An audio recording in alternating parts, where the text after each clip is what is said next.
জানেন, আমার খুব ভালো লাগে যখন কেউ ভগবানের কোনো সেবা সম্পর্কে জানতে চায় মাতাজি, ভগবানকে এটা নিবেদন করা যাবে, ওটা দেয়া যাবে। দেখুন, ভগবানকে কিছু দেওয়ার সামর্থ্য আমাদের কতটুকুই বা আছে।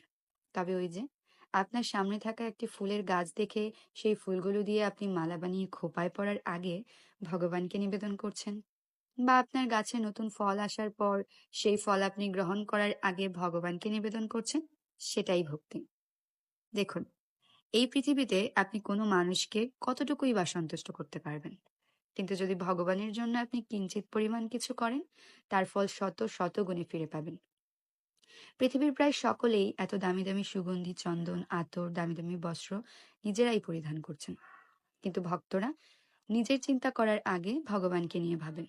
কারণ আপনি এই পৃথিবীতে ভগবানের সেবা প্র্যাকটিস না করলে গোলকধামে গিয়ে ভগবানের কি সেবা দেবেন?